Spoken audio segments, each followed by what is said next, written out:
está no meio de um assunto meio controverso. O capítulo 12, Paulo está falando acerca dos dons, e no capítulo 14 ele regulamenta os dons. E essa expressão do amor de Deus que é manifestada em 1 Coríntios está aqui para regulamentar todo esse comportamento, todo esse relacionamento entre os irmãos. Então, essa é a maior expressão de amor que nós temos na Bíblia, não é? Nós sabemos que o amor personificado tem um nome, chama Jesus Cristo. Mas aqui nós aprendemos o que realmente é amor, nós vamos pensar um pouco esta noite. Então, a primeira afirmativa que nós temos, que a Bíblia fala acerca do amor, é que o amor é sofredor. Não é? A gente quer ser breve, eu nunca consigo terminar o que eu começo, mas o amor é sofredor? Sim. Não é? A maior expressão de amor para com o homem foi manifestado na pessoa bendita do Senhor Jesus Cristo. E foi um amor fácil? Foi um amor sofredor. Sofredor a tal ponto que esse amor o levou à cruz. Né? Nós paramos bem antes, na verdade. Mas ele começa dizendo que o amor, ele é sofredor. Esse é o primeiro afirmativo da palavra de Deus acerca do amor. Né? Esqueça aquilo que você pensa e conhece como amor e vamos ver o que a Bíblia nos diz o que é o amor. Depois ele continua dizendo que o amor, ele é benigno. Nós temos o segundo afirmativo da palavra de Deus acerca do amor. Ele é sofredor e ele também é benigno. Então, nós vemos essa benignidade acerca do amor, também a sua maior expressão está na pessoa do Senhor Jesus Cristo, que foi benigno com todos aqueles que não mereciam, que eram pecadores, perdidos, depravados, como todos nós éramos, e ainda somos pecadores, nem todos perdidos, mas somos pecadores, e ele mostrou a sua benignidade de uma forma abundante para com as nossas vidas. E essa benignidade, ela também está presente, deve estar presente no amor, bem como o sofrimento. Mas qual sofrimento? Você muitas vezes precisa que você sofra por amor ao seu cônjuge. Né? É preciso que você mude, então, algumas situações. Dele começa nos dá alguns negativos absolutos. Ele usa somente duas verdades acerca do amor. Ele é sofredor e ele é benigno. Depois ele começa dizendo, o amor não é invejoso. Nós temos o primeiro negativo absoluto. O amor não é invejoso. Né? Então, o amor ele não dá espaço para a inveja. Existe inveja no casamento, pastor? Existe. Existe. Ainda mais nos nossos dias, onde existe uma competitividade gigantesca dentro do casamento, onde existe uma corrida onde um quer ser melhor ou maior do que o outro. Né? Existe isso? Sim, mas a Bíblia diz que o amor ele não é invejoso. Primeiro negativo absoluto. O amor não trata com leviandade ou de uma forma insensata. Segundo negativo absoluto. Depois ele diz que o amor não se exorberbece. O que é exorberbecer? Se orgulhar. Né? E temos aqui então o nosso terceiro negativo absoluto acerca do amor. O amor não se exorberbece. Né? Depois ele diz no versículo 5, não se porta com indecência, ou seja, incompostura, desrespeito. O amor não se porta dessa forma. Esse é o nosso quarto negativo absoluto. Não busca os seus interesses. Né? Não é o nosso assunto aqui, mas o amor verdadeiro, o amor bíblico, ele é sacrificial. Não é? Ele se expressa de uma forma sacrificial. É você se sacrificando para o bem do seu amado, do seu cônjuge. Então, nesse sentido, o amor ele é sacrificial. Ele não busca os seus próprios interesses. E diz também que o amor, ele não se irrita. Né?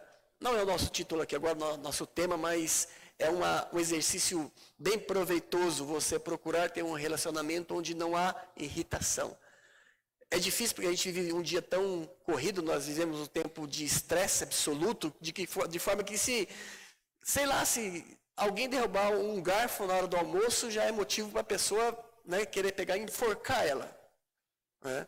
Não há passividade em nossos corações por conta de uma série de motivos. Então diz que o amor ele não se irrita. Nosso sexto negativo absoluto. Veja, muitas coisas que o amor não é e muitas coisas que o amor não faz. Né? Depois ele diz, não suspeita mal. Confiança, pastor, difícil, né?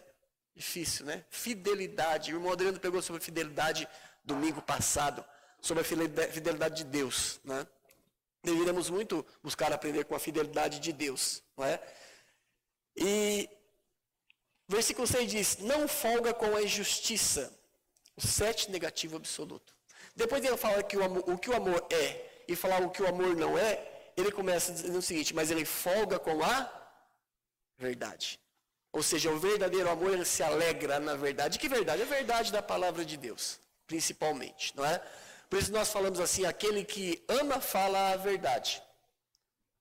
Não com a intenção de ferir e machucar, mas com a intenção realmente de fortalecer, de tirar do mau caminho, não é? A gente vê muito em dia, hoje muito se fala a respeito do amor, né? Ah, por causa do amor pode isso, pode aquilo, se abre uma porteira que passa boiadas em nome do amor. Esse não é o verdadeiro amor. O verdadeiro amor, ele não anda de mão dada com a mentira, com a injustiça, mas com a verdade. Porque o amor folga com a verdade. O amor, depois nós temos uma série de instrutivos. Primeiro, instrutivo, o amor tudo sofre. Versículo 7. O amor tudo sofre, primeiro instrutivo. Né? Saiba que o verdadeiro amor, ele suporta o sofrimento. Toda vez que eu falar alguma coisa, pense em Cristo. Cristo é o nosso maior exemplo em tudo. Não é? Ele é o autor e consumador da nossa fé. Devemos andar olhando para o nosso Senhor Jesus Cristo. Então, o amor, em tudo ele sofre. Tudo sofre, primeiro instrutivo. Segundo instrutivo, o amor tudo crê. Interessante, né? Ele fala que não suspeita mal, mas não é suspeitar mal, ele acredita. Tudo crê. Segundo instrutivo. Terceiro, tudo espera. E tudo suporta. Né? A gente poderia, em cada ponto desse, gastar um culto falando. Né? A gente vê, eu sei que vocês veem também, né? As pessoas desistem muito fácil daquilo que Deus tem em maior estima, que é a família. As pessoas, elas não suportam quase nada. Por quê? Porque hoje o egocentrismo, ele impera na vida das pessoas. Não é? Não existe mais aquele amor outrocêntrico. O que é um amor outrocêntrico? É um amor quando o outro é o centro. Existe o amor egocêntrico. Quando o seu próprio ego e você mesmo é, então, o centro. Não é? Olhando aqui esses versículos e lendo esses versículos de 1 Coríntios, nós lemos, por essas afirmações nós vimos que o amor é, por essas negações nós vimos que o amor não é, e por essas instruções que nós vemos acerca de o amor tudo suporta, o amor tudo crê, o amor tem que ser dessa forma, nós podemos ver que o amor, ele não é, preste atenção, o amor não é sentimento. O amor não é sentimento. Leia novamente. Isso aqui nada tem a ver com sentimento. Isso aqui tem a ver com atitudes, isso aqui tem a ver com conduta, isso tem a ver com prática. Nós podemos dizer que ama quem decide amar. Então o amor ele pode ser e tem que ser aprendido e desenvolvido. O amor não é sentimento, mas é comportamento e é atitude. Né? Os irmãos sabem que a língua portuguesa é pobre, ou a língua pobre, irmãos, né? E existem muitas palavras que foram traduzidas para o nosso idioma de uma forma limitada por conta da limitação da língua portuguesa. No grego em que foi escrita a Bíblia, existe vários nomes para o amor. Né? Existe o amor eros. O amor eros é o que nós vemos no nosso dia a dia, o amor romantizado, sabe? Aquele amor romântico que as pessoas querem sentir, as pessoas querem chorar, querem viver de emoções. Esse é o amor eros, significa, é o amor da paixão, aquela paixão avassaladora, sabe? Que o menininho passa por cima da mãe para ficar com a menininha abandona a casa do pai e foge com o menininho. É esse amor. Só que não é este amor que a Bíblia está tratando aqui em 1 Coríntios capítulo 13. O amor eros, ele nunca aparece na Bíblia, o amor eros. Porque o amor eros é um amor sensual. É de onde vem a nossa palavra erotismo. Vem de eros. É um deus grego, né? Erotismo. É de onde vem a nossa palavra, a sensualidade, vem do amor eros. Né? Só que esse amor não aparece na Bíblia. mesmo que ele possa fazer parte de uma maneira sadia do casamento, e deve fazer, ele não está na Bíblia. Existe uma outra palavra grega para o amor que é filéu, filia ou filéus. Este amor é o amor entre irmãos. É o amor de irmão para com irmã, de amigo com amigo, de pai para com filho, filho para com pai. É o amor filéu. É de onde vem a nossa palavra filantropia. O que é fazer filantropia? É dar dinheiro para os pobres, é ajudar por amor. Né? Essa palavra aparece poucas vezes na Bíblia. A palavra filéu, por exemplo, lembra quando Jesus falou que ia ser morto? Ele falou assim, eu vou ser morto, vou ser crucificado, falou para os apóstolos, daí Pedro falou assim, não, Senhor, de forma alguma você fará isso contigo. Daí ele falou assim, Pedro, né, ele falou, para trás de mim, Satanás, você não conhece as coisas de Deus, mas só do homem. Ele fala assim, Pedro, amanhã antes que o galo cante, você vai me negar 3 vezes. Se lembra disso? Daí Jesus, após aquele momento, ele foi preso, né? Depois de ser preso, foi levado ao pretório. Quando ele estava no pretório, sofrendo todas aquelas dores que ele estava sofrendo, Pedro estava sentado numa fogueira e veio uma mulher e falou assim, você estava com ele? Ele falou assim, eu não. Daí veio outro, você estava com ele? Eu não. Veio outro e falou, você estava com ele? Eu não. Depois da 3ª vez, disse que o galo cantou. Ele se lembrou das palavras do Senhor Jesus. Daí disse que ele foi chorar amargamente. Né? Aí o Senhor ressuscitou. Depois que o Senhor ressuscitou, ele pega e aparece a Pedro. Né? Ele aparece a Pedro e pergunta para Pedro, Pedro, você me ama? Lembra-se disso? Quem se lembra disso? Né? Pedro, você me ama? Está em João capítulo 21. Apareceu ali, certo? Não? João capítulo 21. Mas ela me garantiu que isso ia funcionar. Apareceu. João capítulo 21. Está dizendo assim, Jesus está conversando com Pedro. E ele diz assim, e depois de terem jantado, Jesus disse a Simão Pedro, Simão, filho de Jonas, ama-me mais do que estes? Já tinha acontecido tudo isso que eu acabei de falar para os irmãos. E ele respondeu, sim, Senhor, tu sabes que eu te amo.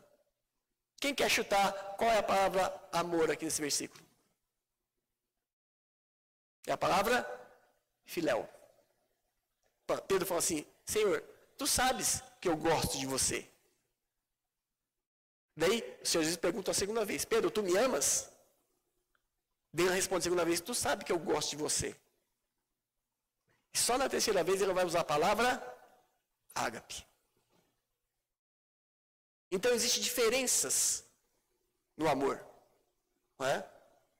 E o amor que tem que mover, que é a engrenagem dos nossos lares, do nosso casamento, é o amor ágape.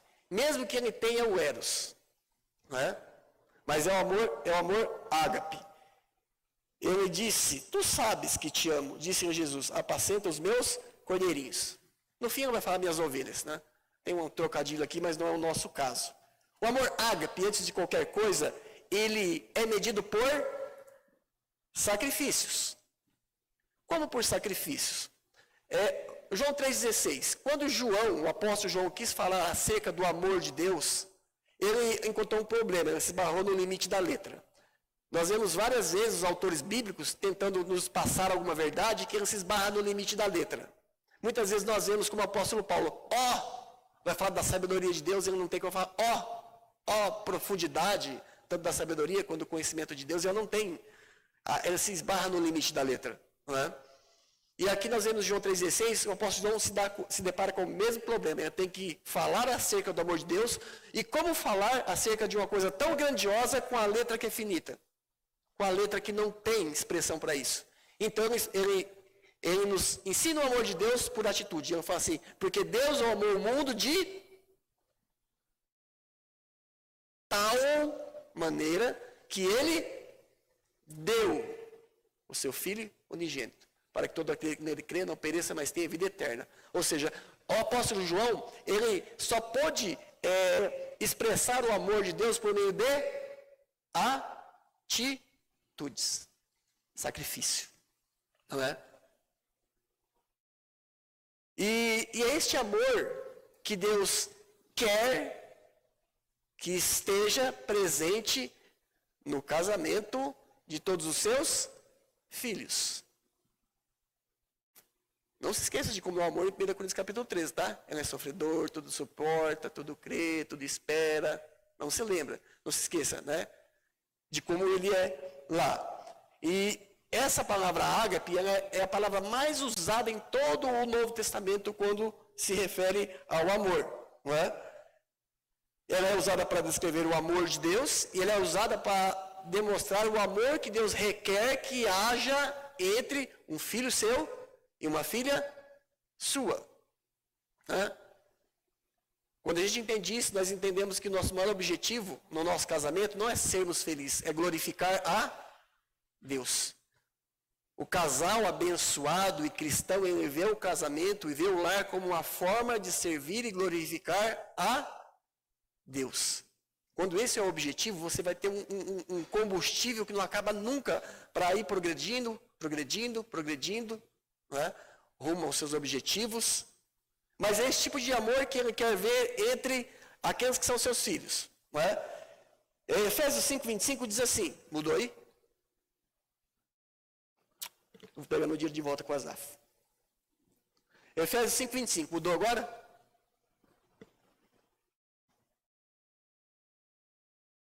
Mudou. Efésios 5:25 diz assim, vós, marido, amai as vossas mulheres. Qual é o amor aqui, quem sabe? Fala, irmãos, não tem problema não é um culto, né? A gente está conversando. Ágape. Diz assim, vós, maridos, amai. Além de ser o amor ágape, veja que está no imperativo, é um mandamento. Não é uma sugestão, eu falo assim, vós, marido, amai as vossas mulheres, como também Cristo amou a sua igreja. O conceito de amor que deve prevalecer no casamento do cristão, não é? É aquele amor com que Cristo ama a sua igreja. E qual é o amor que Cristo ama a sua igreja? É o amor ágape. Como é o amor ágape? É o amor sacrificial. Leia o resto do versículo, que diz, não é? Como também Cristo amou a igreja e a si mesmo se entregou por ela. Este é o amor sacrificial. Este é o amor ágape. Este é o amor outrocêntrico, onde a outra pessoa é o centro, não é?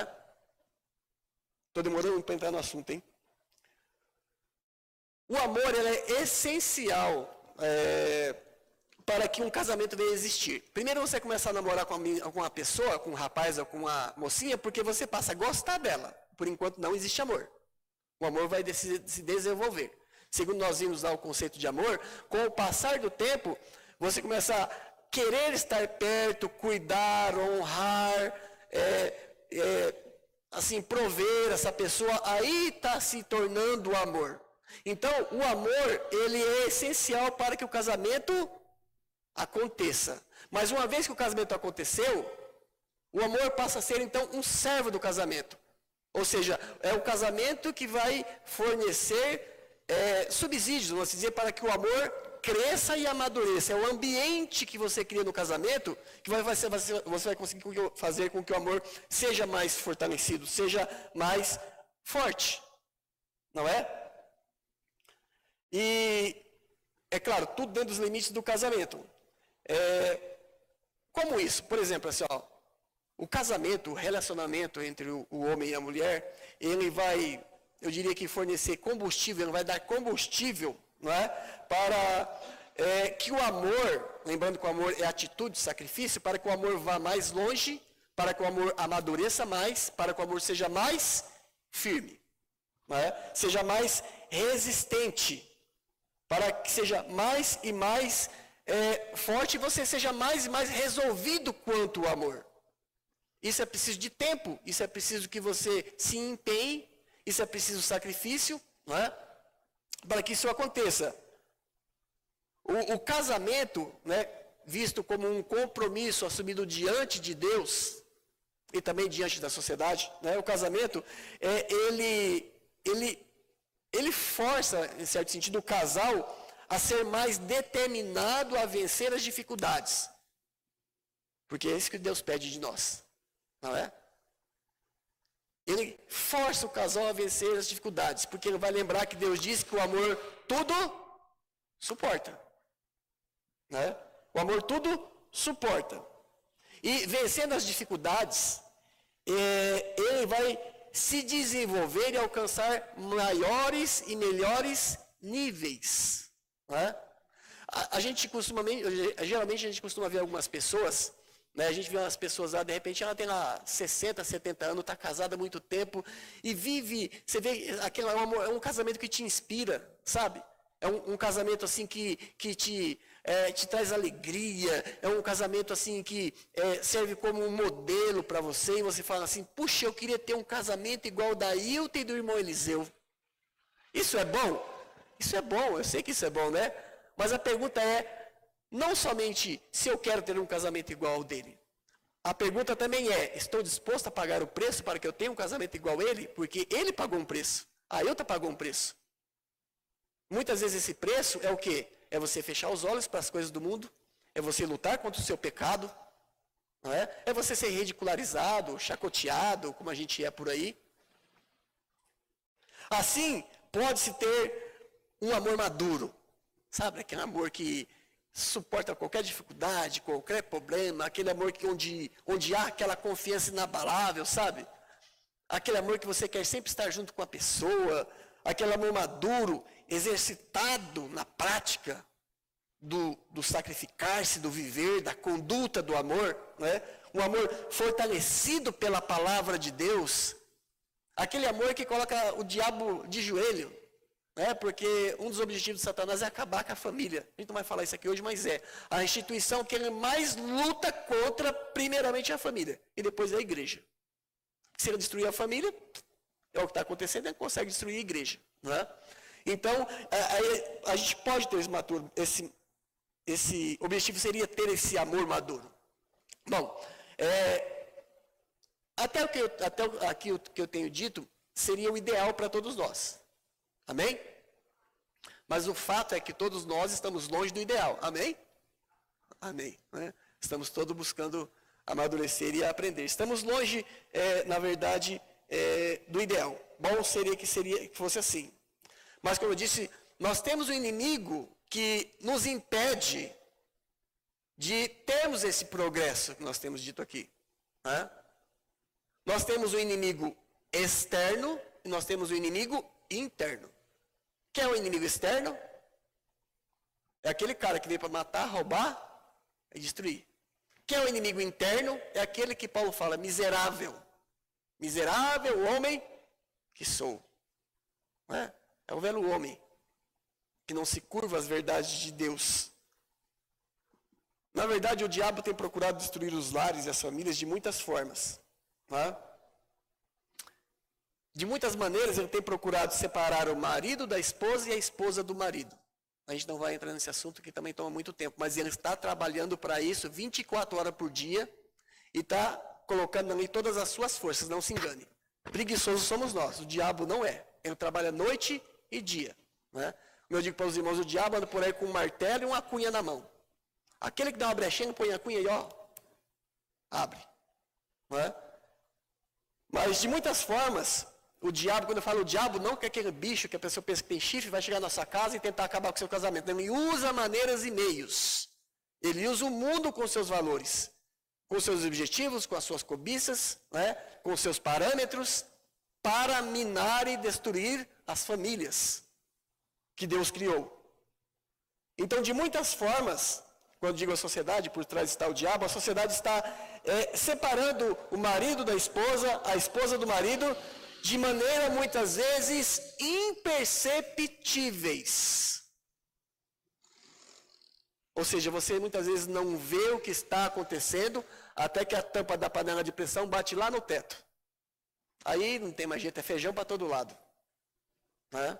E ele trabalha de maneira imperceptível para isso. Ele está levando cada vez mais os cônjuges um para longe do outro.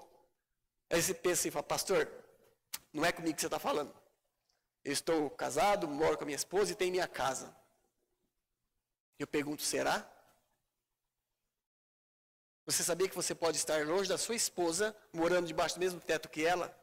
Você sabia que você pode estar longe do seu marido, morando debaixo do mesmo teto que ele? E a qualquer ponto, a qualquer momento você pode implodir, né? Vai estourar tudo de dentro para fora.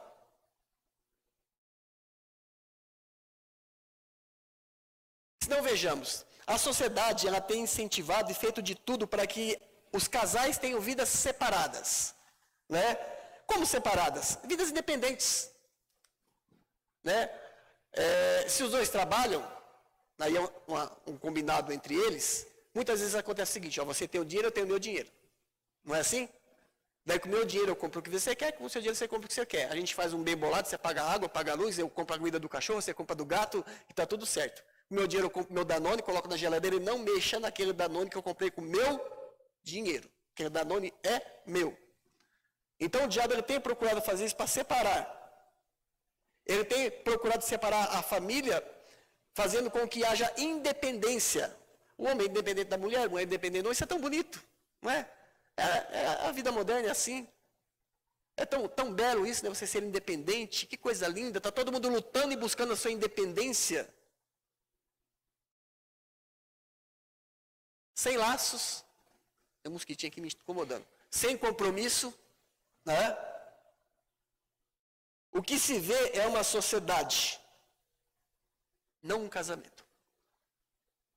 O que se vê é uma sociedade, na verdade. Porém, o casamento não é uma sociedade. O casamento é uma o quê? Quem sabe dizer?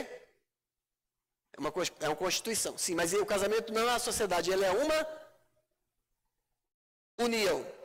Portanto, deixará o seu pai, sua mãe e unir-se-á. Não fará uma sociedade com a sua esposa. E unir-se-á a sua esposa. E serão os dois uma só empresa. Com um só CNPJ, é isso? E serão os dois uma só carne. Uma só carne. Gênesis 2:24 diz isso, não é? Para nós.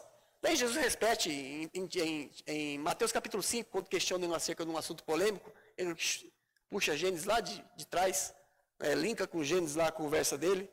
O casamento é uma união no Senhor. Pois foi Ele quem criou o casamento, foi Ele quem instituiu o casamento, e foi Ele quem viu a necessidade do casamento. Sendo assim, é Ele que dá as normas e as regras para o casamento. E não o mundo. E não o mundo. Como eu disse, de muitas formas, o mundo tem procurado separar os casais. E eu vou falar brevemente, né? Sabe que não, mas eu vou falar a respeito de um desses caminhos que ele tem usado. Qual é um desses caminhos que o diabo tem usado para separar os casais? É o isolamento. É o isolamento, o afastamento, a solidão dentro do casamento. Dentro do próprio casamento. Irmãos, numa sociedade entregue ao pecado, como é a que nós vivemos, o pecado hoje é socialmente aceito, estão tentando forçar porta dentro dos nossos lares, mas numa sociedade como a nossa, onde o pecado ele é socialmente aceito, muitas vezes experiências diferentes, quando eu estou falando aqui experiências diferentes, falando do marido, né, dos cônjuges, do esposo e da esposa.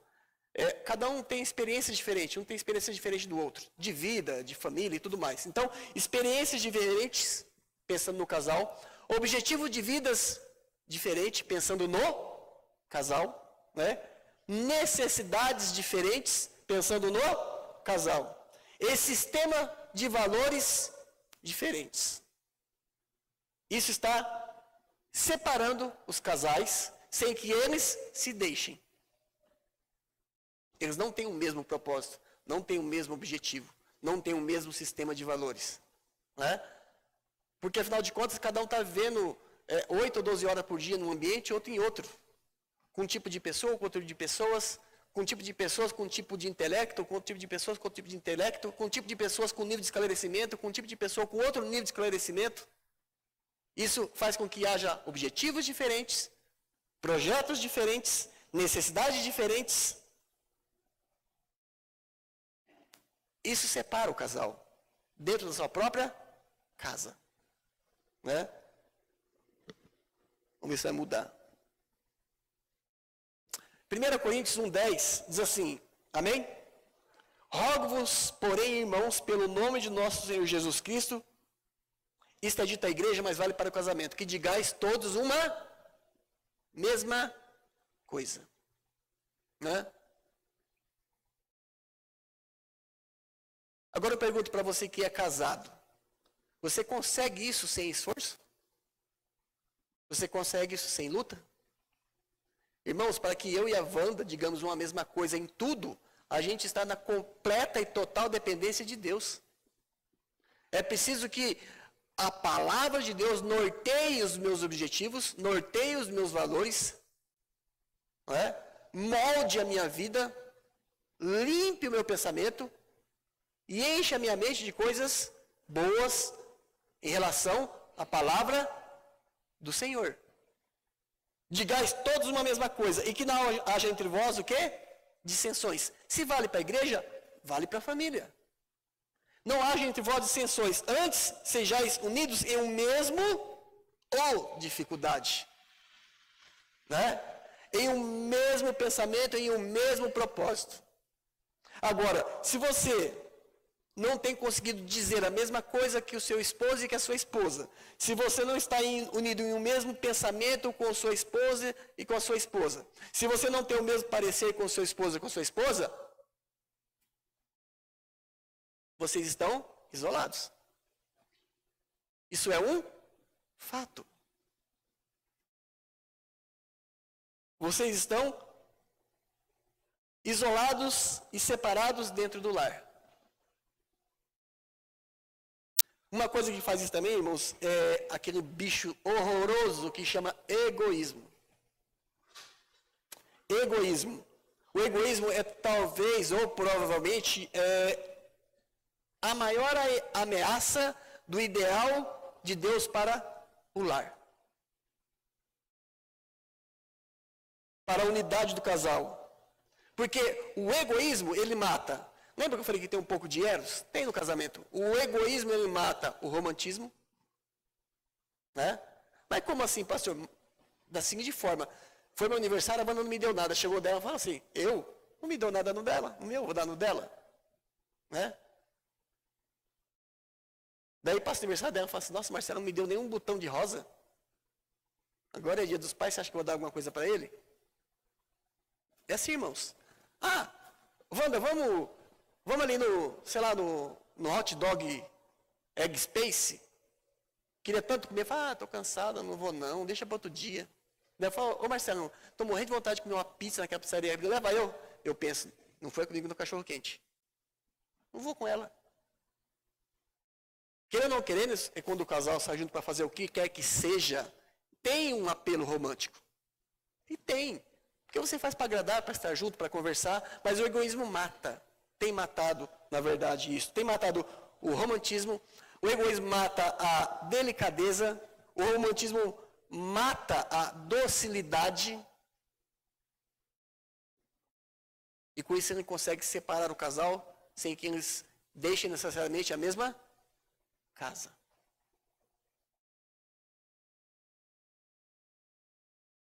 O pior é que, em lugar disso, o que nós mais vemos nos casais é individualidade. Individualismo. Orgulho. Mesquinharia. Meu Deus do céu.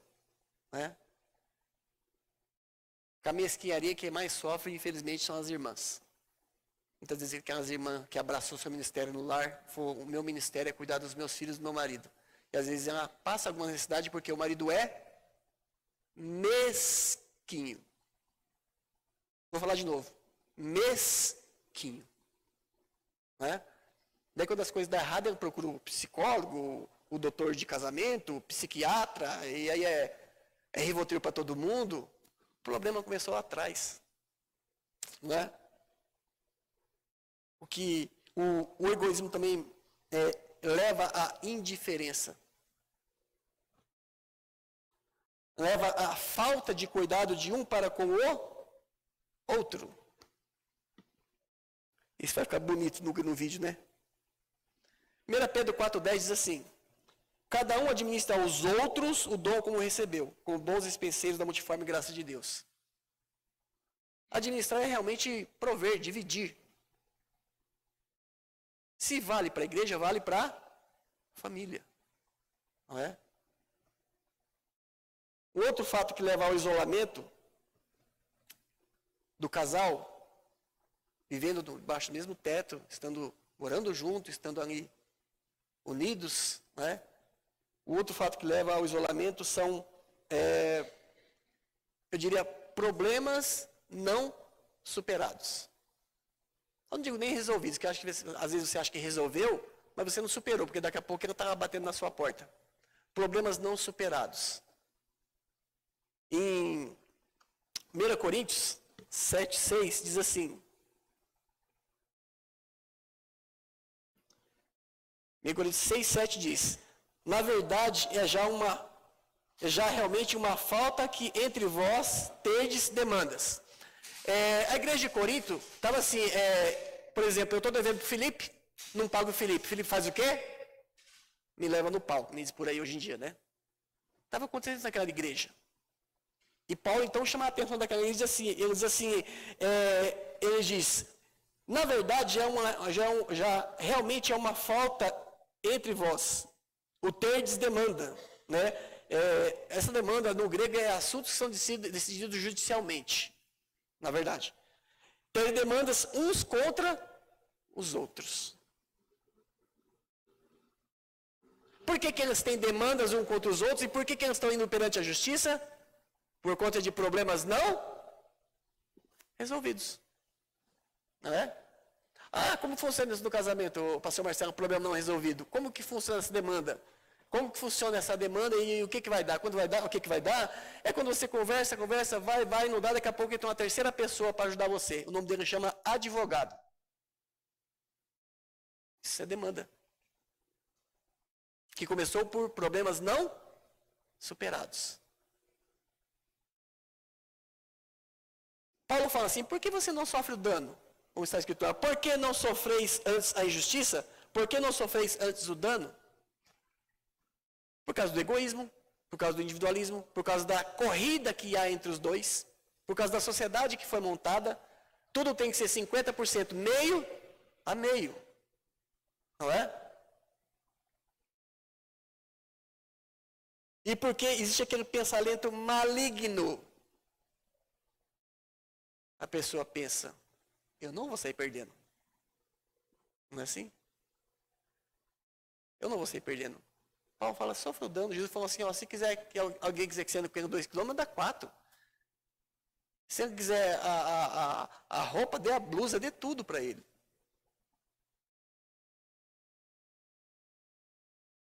Irmãos, quando há disputa, há indiferença na vida conjugal, você não consegue ter paz, você não atinge paz na sua casa, né? Eu não vou sair perdendo, esse é o pensamento quando há demandas. Quando há as disputas ou indiferenças que existem entre o casal, quando há, né? Quando há disputas e diferença entre o casal, eu digo para você, os dois saem perdendo. Não tem ganhador. Não há ganhador numa disputa entre um casal cristão. Quem perde mais do que os dois é o evangelho. O mau testemunho. Perde mais do que os dois. Todos saem perdendo e ninguém vai sair vencedor, ninguém ganha. Isso que eu estou falando, eu sei que acontece, irmãos, porque a gente vive debaixo de uma pressão contínua, não é? É a pressão por conta do nosso estilo de vida acelerado. Ninguém tem tempo para ninguém, né? Quase não tem para Deus. Eu sei que tem irmãos aqui que são de outra igreja, eu sei que nossas igrejas também são assim, nos dias de culto, cadê o povo? Né? Não tem tempo para Deus, na verdade.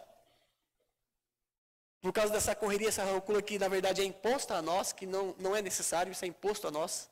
Nós compramos uma coisa podre, estamos usando ela, não é? O mundo tem nos pressionado para que a gente viva esse estilo de vida, e isso tem separado o marido da esposa e a esposa do marido. Estão vivendo segundo o curso deste mundo. Curso, direção. Quando eu falo curso, direção, eu estou falando de objetivo, de valores, de propostas. Estão vivendo segundo o curso, na verdade, deste mundo. Efésios 2:2 diz assim: em que noutro tempo andastes. Ele está falando aos crentes da cidade de Éfeso, não são mais perdidos, né, não são mais ímpios, se converteram ao Senhor Jesus Cristo. Por isso que ele fala que andaram, né? Mas o que nos importa aqui, o que ele vai dizer? Em que noutro tempo andaste segundo o curso deste mundo. Então este mundo tem um curso. Tem.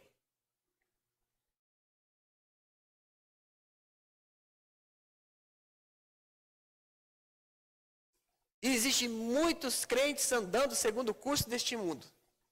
E tem prejudicado a sua família e a sua casa. Não é? Tem prejudicado o seu casamento. E entenda-se, tudo que eu falo aqui de prejuízo, se você tem filho, estenda isso para os filhos. Certo? Porque se você prejudica o seu casamento, você prejudica os seus filhos. Se você traz dano para dentro da sua casa, você traz dano para a vida dos seus filhos. Porque os seus filhos aprendem principalmente vendo o que você faz. Não é? Se você é um bom líder, o seu filho, o homem, provavelmente será um bom líder. Se a sua esposa é uma serva de Deus, provavelmente a filha dela será uma serva de Deus. Mas se o pai é um carrasco, provavelmente o seu filho será um carrasco e provavelmente a sua filha nem queira casar. Eu casar com um cara igual ao meu pai? Jamais. E dá nisso que a gente está vendo hoje aí, né? Por conta de tanta violência, por conta de tanta vida fora da vontade de Deus, nós temos muitos jovenzinhos e jovenzinhas que são homossexuais.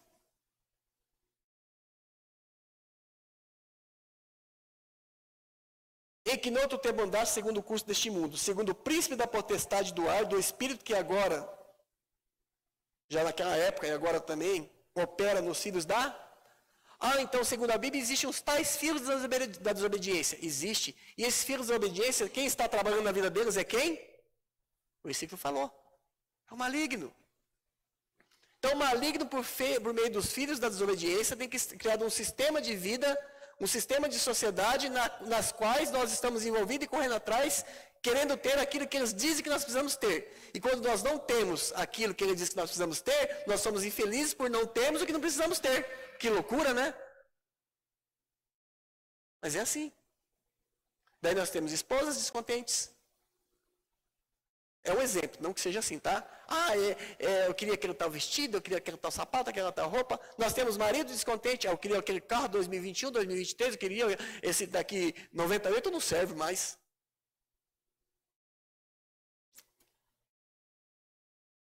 Irmãos, eu digo para vocês que o isolamento no casal é uma ameaça séria. Muito séria. Esse isolamento ele pode ser intencional ou intencional. Quando é intencional, o remédio não é tão amargo. Mas quando é intencional, aí o tratamento é mais dolorido. Aí o caso é cirúrgico. Né? Tem que ser uma intervenção cirúrgica. Mas sendo proposital ou não, o fato é que ele é destrutivo e ele é totalmente contra a vontade de Deus, esse isolamento. E vocês precisam perceber que se vocês não tomarem providências, as providências necessárias, e vocês não tratarem dessa ameaça que é real, na vida de todos nós, na vida de vocês também, você vai acumular muitas dores, muitos problemas, muitas dificuldades que vão consumir toda a sua vida. e por extensão a vida dos seus filhos. Mas, se essa ameaça é real, o que nós podemos fazer como crentes, como cristãos?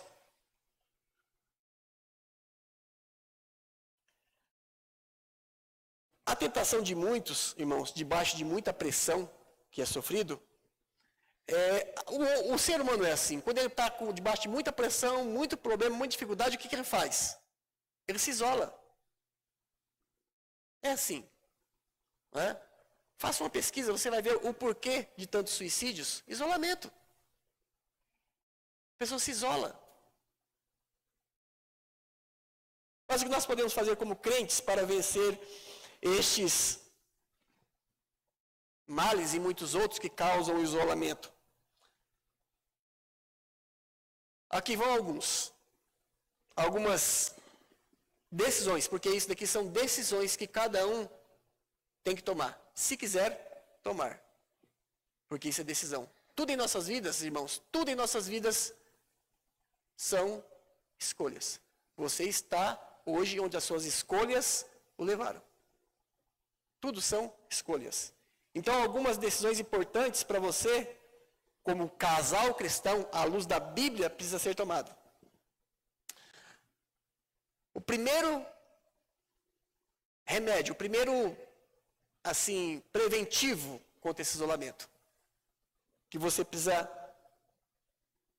decidir trazer para dentro do seu casamento, feche definitivamente as portas para o divórcio. Feche definitivamente as portas para o divórcio. Malaquias 2,16 diz assim: porque o Senhor, o Deus de Israel, diz que o quê? Os irmãos sabem o que é quando Deus fala abomina, o que ele quer dizer? Quer dizer aquilo que mexe com os seus entranhas, seu estômago, ao ponto de ele querer o quê? Vomitar. Ele está dizendo, porque eu, Senhor, abomino o quê? O divórcio. Né? Eu não sei qual a situação hoje, como você está, mas bata uma estaca como um marco na sua vida e fala assim, ó, daqui para frente é assim. Vai ser assim. Eu abomino o divórcio e aquele que encobre a violência com a sua roupa, diz o Senhor dos Exércitos. Portanto, guardai-vos em vosso espírito e não sejais desleais. Você consegue fechar a porta definitivamente para o divórcio quando você... Existem 3 pilares que sustentam um casamento. Basicamente 3 pilares, tá, irmãos? Que sustenta o casamento. O primeiro pilar desse casamento, do casamento para ser sustentado, esse primeiro pilar se chama fé.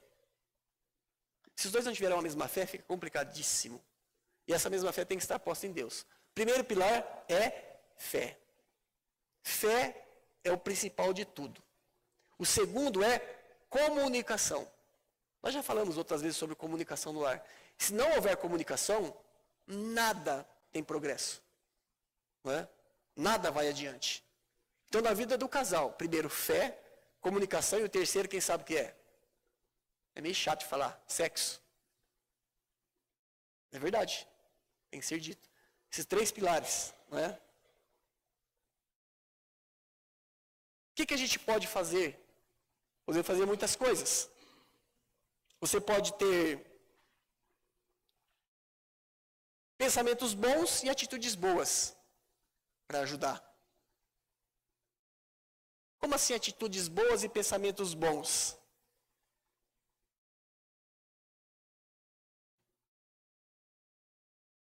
Evite afirmativas que tragam ou aumente o conflito. Como assim afirmativas, pastor?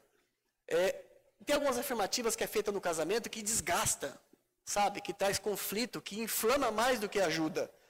Por exemplo, quando acontece alguma coisa, você fala, você sempre... 3 pontinhos. Dá uma roda, acontece. Você sempre... Esse tipo de afirmativa destrói. Evite esse tipo de afirmativa, né? Ou senão você fala assim, todas as vezes você, 3 pontinhos. Todas as vezes você, 3 pontinhos. Né? Todas as vezes que eu quero fazer isso, todas as vezes que eu quero comer isso, todas as vezes que eu quero assistir isso, todas as vezes, isso destrói. Pensamentos bons e boas atitudes. Outra frase que desgasta, tanto o homem falando com a mulher, como a mulher falando para o homem, é aquela frase, não adianta, você é, 3 pontinhos. Os 3 pontinhos não é palavrão, não. Pode ser um monte de coisa que você use para concluir essa frase. Você é sempre o bonzinho. Você é sempre o justo. Você é sempre o santinho. Você é. Provérbios 12, 18 diz assim,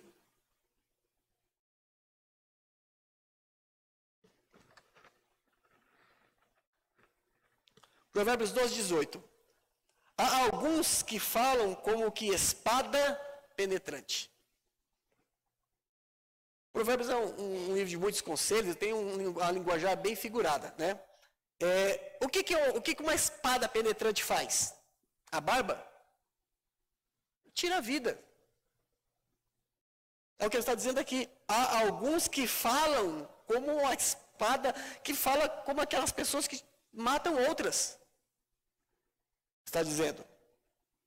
Mas a língua do sábio veja, de um lado a língua mata, do outro traz saúde. Pense nisso. Será que as suas palavras têm sido como uma espada penetrante? Ou têm sido como algo que traz saúde?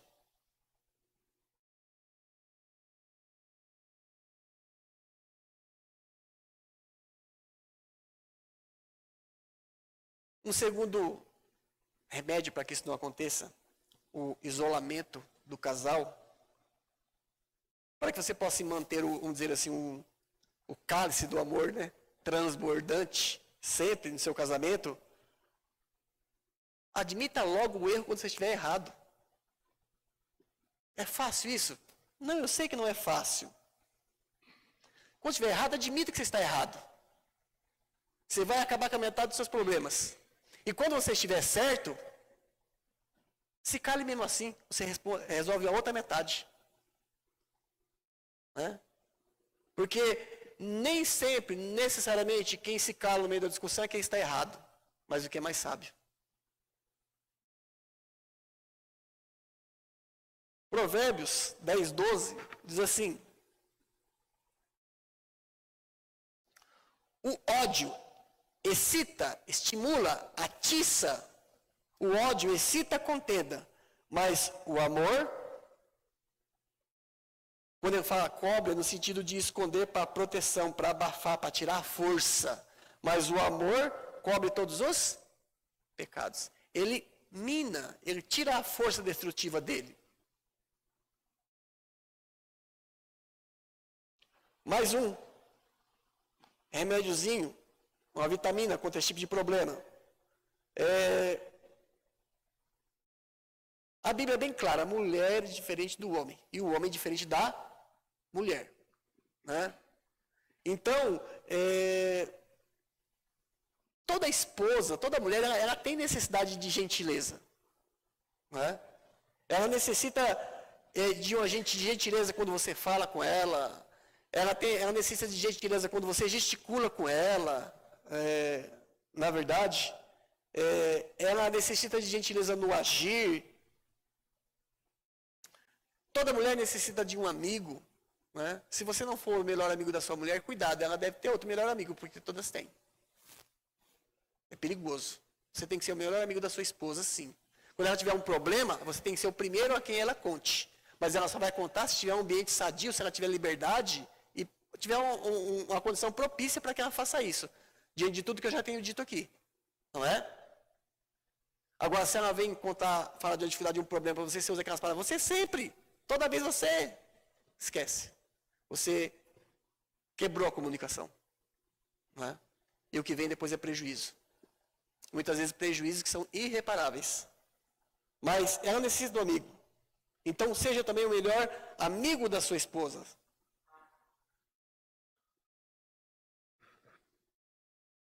Efésios 5:28 diz assim. Efésios 5:28 diz: assim devem, como nós já lemos, os maridos amar as suas próprias mulheres. Muitas vezes a gente tem dado a atenção que é devido às nossas mulheres para outras pessoas. Mas ele está dizendo, cada um ame a sua própria mulher.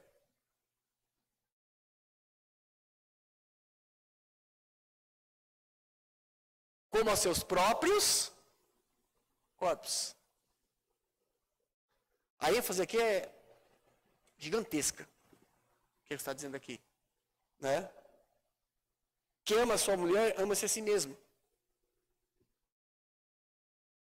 Um outro conselho que nós podemos ter aqui, ou outra ajuda que nós podemos tirar aqui.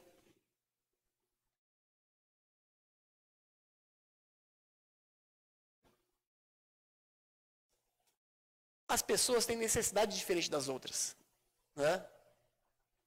O homem tem necessidade diferente das mulheres. As mulheres, necessidade diferente dos homens. Né? Então, é preciso que a gente entenda essa questão. Entre essas necessidades, tanto o homem como a mulher, eles têm necessidade de ouvir palavras que, assim, demonstrem o seu valor. Sabe? A sua importância. Palavras de afirmações. Né? Fala assim, nossa, eu agradeço a Deus porque você é um bom marido. Você é um bom pai. Você é uma boa mãe. Isso é necessário. Né? É necessário que você também tenha a atenção. Ou dê a atenção. E quando eu falo de atenção, irmãos, é que você, não é aquele tempo de qualidade, esquece essa conversa fiada de psicólogo, não é disso que eu estou falando, não. É atenção mesmo, dedicar atenção e dedicar tempo. Né? Para isso. Filipenses 2, está aqui o 4 e o 5, diz assim, ó, não atente cada um para o que é propriamente seu. É o oposto do que a sociedade diz. A sociedade diz assim, você tem que ser o melhor. Você tem que se destacar. Você tem que superar as outras pessoas. Você tem que cuidar de você mesmo. Você. Tanto é que esses você passou para os corinhos. Eu. Nem tem Deus mais nos corinhos, nem Jesus, é tudo eu. Ele diz, não atente cada um para o que é propriamente seu, mas cada qual também para o que é dos outros. De sorte que haja em vós mesmos o mesmo sentimento também que houve em Cristo Jesus. Uma outra coisa, outra necessidade, dentre essas necessidades diversas, é que você receba, eu diria assim, expressão por seu serviço, ou eu diria assim, doações, na verdade. É assim, você se dá para a pessoa, sabe? Quando a pessoa quiser fazer algo, você faz. Conversar sobre algo, você conversa. É você se doar para a pessoa. Não só quando você não tem nada para fazer. Mas é você abrir mão de algo que você queira para trazer alegria e felicidade para aquela pessoa que você ama. Né? É como eu sempre falo para a Wanda, meus filhos. Quando era pequeno, agora não dá mais. Cada um vai para onde quer. Mas eu falo assim, muitas vezes eu fui para lugares que eu não gosto, mas para deixar eles felizes, porque eles gostam. Não é só porque eu não gosto, eu não vou, eles gostam. Muitas vezes nós temos que fazer coisas que nós não gostamos para deixar as pessoas que nós gostamos felizes. Né? Então, é bom vermos assim, né? Receber, vamos dizer assim, a honra merecida. Não é? Deixa eu ver se mudou aqui. 1 Pedro 3,7 diz assim, igualmente vós, maridos, coabitai com elas quem? Com as suas próprias esposas, com entendimento, dando honra à mulher. Aqui fala com o vaso mais fraco, mas tem outros tipos de honras também que deve ser dado à mulher.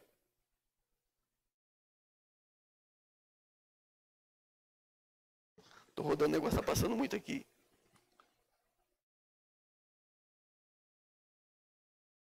Um outro ponto. A gente precisa conversar. E quando a gente fala que precisa conversar, você precisa falar e você precisa ser ouvido. Né? E aprender a ouvir o cônjuge, aqui o marido ouvir a esposa ouvir o marido, que é uma coisa meio difícil porque passa muito tempo junto, ele está sempre conversando, mas aprender a ouvir o cônjuge é como você estudar um outro idioma. Você precisa ter paciência. Ninguém entra na escola de inglês na segunda e sai falando na sexta. Né? É preciso que haja paciência, persevere. Vale a pena. Tiago 1, 19 e 20 diz assim. Tiago 1, 19 e 20. Diz assim. Mas todo homem seja pronto. No grego aqui é um adjetivo. Quando fala ser pronto, é rápido, ligeiro, veloz. Todo homem seja pronto para ouvir. Depois ela fala assim, né? Para ouvir quem? Sua esposa, que é o nosso assunto de hoje. Pronto para ouvir. É o oposto de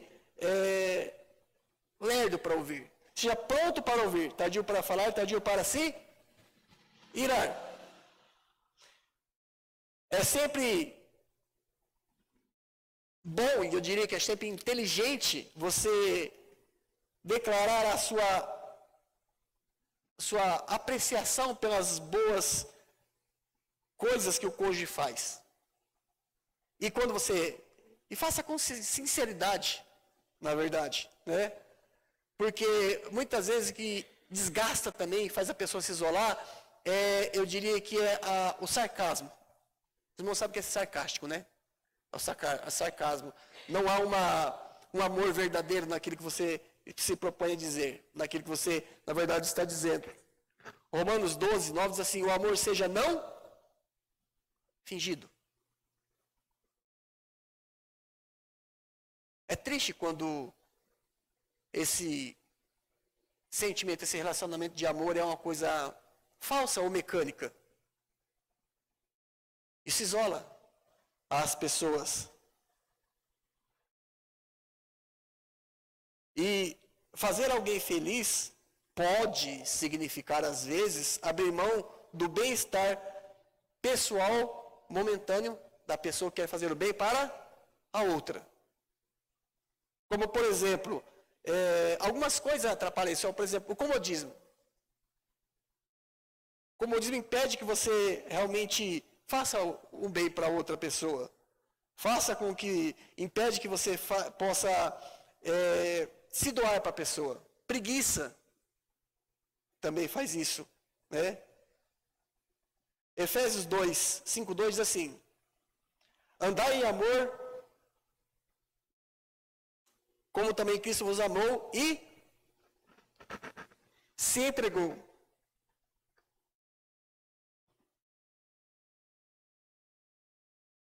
A si mesmo, por nós em oferta e sacrifício a Deus.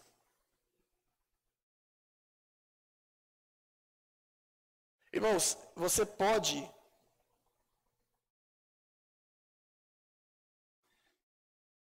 salvar ou destruir a sua vida com aquilo que você diz. Você pode salvar e destruir o seu casamento com aquilo que você diz. Você pode salvar ou pôr a perder o seu lar com aquilo que você diz, com aquilo que você fala. Portanto, é sábio da nossa parte se a gente usar bem as nossas palavras. Se você usar bem a sua palavra, você vai ser recompensado por Deus. Salmo 19, 14 diz assim: sejam agradáveis, aquilo que traz prazer, aquilo que traz deleite, né? Aquilo que traz aceitação. Sejam agradáveis as palavras da minha boca e a meditação do meu coração perante a tua face, Senhor, rocha minha e redentor meu. Isso vale dentro do casamento, irmãos. Vale para o casamento, na verdade. Uma outra coisa que serve como um preventivo para esse tal isolamento dentro do casamento é Quando surgir um problema, ataque o problema e não a pessoa. Afinal, quem tem que ser morto é quem? O problema e não a pessoa. Ataque o problema, não ataque um ao outro. Provérbios 29 e 20 diz assim, Provérbios 29 e 20. Tem visto o homem precipitado no falar? Você tem visto alguns homens assim? Você conhece alguém assim? É uma pergunta. Maior esperança para um tolo do que para ele. Eu não sei que hora que eu comecei a falar. Dá para ver, Daniel, na gravação? Ixi. Não. Mas uma outra coisa também é, quando você for falar do seu sentimento, expresse os seus sentimentos com alegria. É bom para quem ouve, sabia? Né? É bom para quem ouve. Fale palavras boas, palavras agradáveis, principalmente para o seu cônjuge, principalmente para o seu esposo, para a sua esposa. Hoje nós vemos que as pessoas preferem e querem agradar aquelas pessoas que são de fora, mas não agradam as de dentro de casa. Eu já vi pessoas que são um amor para falar até com o lixeiro. Não que o lixeiro não mereça, mas é uma pessoa que você não tem contato, né? Mas quando vai falar com quem é dentro de casa, é grosso. É grossa, é estúpido. A estupidez não tem fim. Efésios 4:29 diz assim.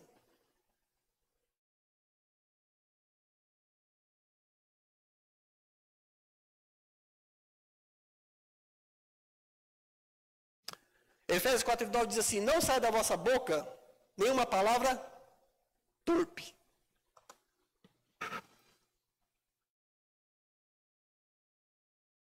Perdi aqui.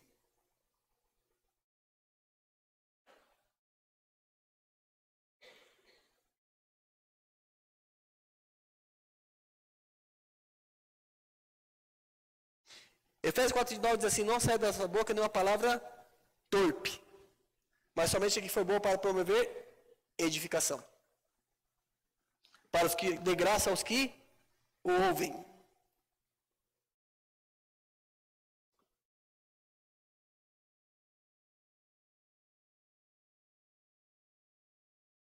Vamos pular lá para o fim. Senão não vou terminar isso aqui hoje não.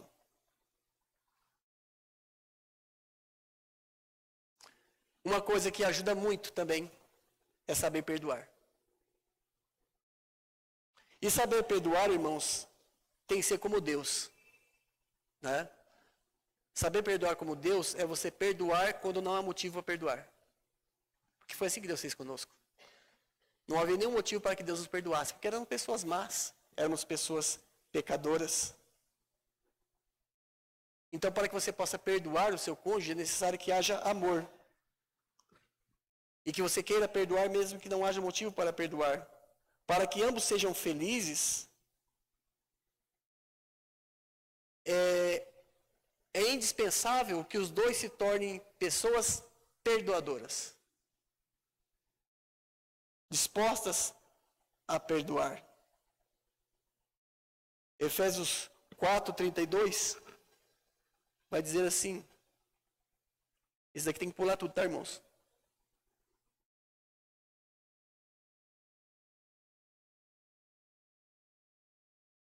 Pulei muita coisa, né? Efésios 4:32 diz assim: antes sede uns para com os outros benignos. A esposa tem que ser benigna com o marido benigno contra a esposa. Sede não só benignos, compassivos, perdoando-vos uns aos outros. Como eu disse, esse perdão tem que ser como Deus, um perdão que é merecedor. Ele fala ainda, como também Deus vos perdoou em Cristo Jesus.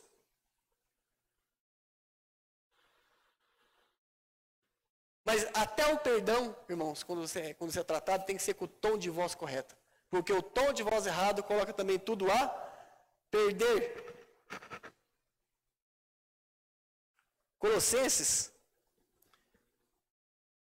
3,14 diz, o tom errado de voz é um grande vilão e causa muito atrito. Diz assim, e sobretudo, revestivos do amor, que é o vínculo da paz. Onde não há amor, não tem paz. E onde não tem paz é porque não há amor. O amor que nós vimos no início de 1 Coríntios capítulo 13. Para encerrar, o que eu posso dizer para vocês é, cuidem-se de vocês mesmos. Não é? Não deseje mal a ninguém, principalmente ao seu cônjuge. Não seja desleal com a sua mulher.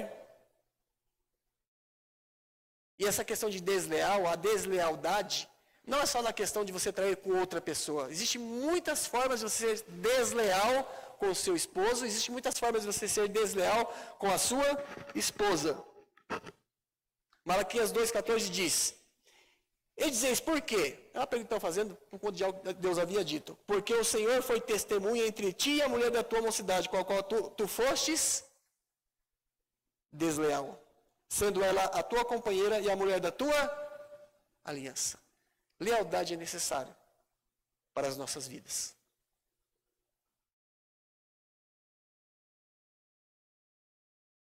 Hoje muitos casais vivem as suas vidas isolados um do outro. Até a sociedade já abriu falência. Nem sociedade tem mais.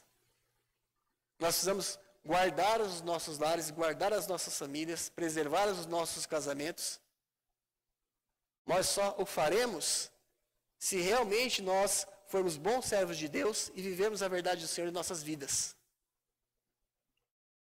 Se nós, na verdade, fizermos as manutenções necessárias nos nossos casamentos, conforme a Bíblia manda que seja feito.